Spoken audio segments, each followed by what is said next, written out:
What I have here is a Smith Wesson 1911 A1. It's actually one of the earlier models when Smith Wesson got into the 1911 business because you don't see that very large 1911 engraved on the side of the slide here. And you can see here that the hammer is back and that the thumb safety is engaged, and it has an empty magazine in it. I'll just demonstrate real quick for the viewers at home. When we're starting with the, I'll take it actually off safe, so in this particular case, take that off of the thumb safety, and I'll draw the pistol to the rear here of the slide, excuse me. It's going to lock open because it has a magazine hold open feature. And so when I do that, you can see that there are no rounds in the chamber, always a good thing when you're handling firearms, and especially when you're demonstrating them, and then also that your magazine is empty. Now, that being said, you can see right here that they came standard with Wilson magazines. It's part of the package, and it's a very decent magazine. Wilson certainly does their homework when creating magazines. So very good and reliable magazine here. Very easy to see the rounds. And then on the pistol itself, just a couple of appointments here. Classic magazine release button here. Also, you have your Hogue rubberized grips on either side. There's really no appointments except for the external extractor here to really worth mentioning about on the right side of the pistol. On the functional side, or in my particular case being right-handed, you have your thumb safety, which is not ambidextrous. You have your slide catch, and once again front and rear cocking serrations. And so as I take this pistol, take it off the slide catch here. What I want to also show you guys at home is that the sights on the pistol here, definitely not bad sights at all for 1911. So I think depending on what you're looking for, they certainly do the trick. And then it has this 45 auto stamped right on the top, and they actually have a small cutout here in the back. If you had brass inside of there, right, a dummy round or a snap cap, you'd be able to see in one essence that it serves as a loaded chamber indicator in one sense. So that being said, it strips pretty basically like your 1911. What I'm going to do is I'm actually going to put it, engage the safety, it stops the slide from coming back when you're kind of messing with the front end of dealing with the front end of the pistol. So as I turn this up, what you'll see here, Smith & Wesson provides a plastic tool to help you get your barrel bushing out of it. And there's other tools on the market that are like this. It just depends if you want to save your thumb when you depress to rotate the bushing out of the way. Just a cutout that's the same shape as your bushing. It allows you to push down here on this. So as I engage that and I kind of give this little half a twist, you can see it's depressed this so you haven't had to mar your thumb, or some people that don't have as much strength may not be able to push down on that. The tool makes some really light work of what can sometimes be a tricky procedure here for the 1911. So I'm just going to hold this down, rotate the rest of the bushing here out of the way, and then release that very slowly and take that out there. So with the bushing turned all the way to the side and spring there, you can simply turn this over, and now moving your slide, there's a little notch cut out here on the bottom of the pistol, and there's a larger one. I'm going to line up the smaller notch here with your takedown lever here to the rear, your slide catch. So I'll simply take this off, take that off as safe, and it's now going to allow the slide to travel rearward. And as that does travel to the rear, I'll line those two little pieces up. Then I'll take, on the flip side of the pistol, your little detent there, and now your slide catch comes right out. At this point, the entire frame will separate from the slide assembly here. That pulls right off. So there's your frame, there's your catch, and now your spring can come right off of your full-length guide rod.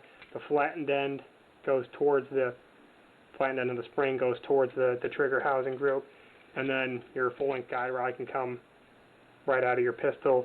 Move this down a little bit. And finally, your bushing now comes the other direction, pulls right out, put your link forward on your barrel there, and that comes right out the front of your barrel. So kind of putting these in spatial relation a little bit, like I try to demonstrate the functionality. You can see here on the guide rod, by the way, with it being a full length, you got a nice little cutout there, and that's what actually nests underneath your barrel when you draw it back. That provides the guide for the spring. So you got your full length guide rod, which typically I found it to work well. Your spring, kind of all your components right there a little bit. Now, one thing I will mention, when you go to assemble this particular 1911 back together, when you grab your grip safety here on the back of it, you'll notice it actually puts up this little lever, and that's what tells the pistol during firing operation, design-wise, that the grip is being depressed and allows it to cycle. Well, the trouble with that is if you're gripping that and it's pushing that up, your slide will catch on and it'll hang up. and it creates a little bit of frustration on the user's part. So I try to not press on the grip safety when putting a slide on, and I keep that little component pressed down. So that being said, it goes back together the same way it came apart. Your link is in the down position, feeds right back into the barrel. Your bushing comes right in there, then gives a 90-degree rotate to the side. Now your full-length guide rod can drop right back in to the pistol, and I'm going to put the link kind of right in the position we're looking for. So when this component drops right in, we're looking to meet through that hole and through this section here of the pistol here. So you got this hole here, you got that one here. I'm going to slide these on, and you try to line them up and simply depress them. So as I take this pistol and draw it to the front of it here a little bit, if I can do that without it, getting too crazy on me. And then now with this component,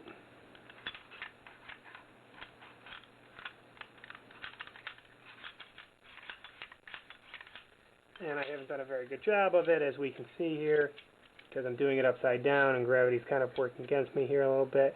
So essentially what I'm going to do, just in case I have to edit this out, I'm simply once again putting this on there, lining those two up, and dropping this through the center of it. Okay, so with that pushed right through there, you line those small grooves up once again, 1911, or that little dot near your squared section here, so it allows your slide catch to go right back inside there. The slide now goes forward, can be locked into place. Now the spring can be added right back to the guide rod here on the pistol itself. Goes all the way down. Your cap comes over top of your barrel. That will get pushed down, and now I'll just use the side of this to catch that a little bit, and then to demonstrate the use of the tool here. That can get pushed down there, and then rotated over, and then released. So taking the pistol here off of safe, you can see in good working order, and draws it back. And so there's your Smith & Wesson 1911 field stripped and some of the appointments on it. Now I will make one final mention actually with the pistol, and I heard a gentleman, I maybe shouldn't use the word gentleman, I heard a guy at a used firearm store talking about the Smith & Wesson 1911s, and he wasn't highly complimentary of the the Smith & Wesson 1911s, and said that they didn't shoot very well, etc. And since this is kind of like an online forum, I'll just add my 2 cents into it. I have found the majority of firearms actually to outshoot the owners that have them. So unfortunate, opinions are like, there's a famous saying that everybody has one. So that being said, I wish some people would really think about it, because they influence a lot of people out there. And I think that a lot of the tools out there in this particular case, like, it's not your most top of the line 1911, but it certainly does the trick.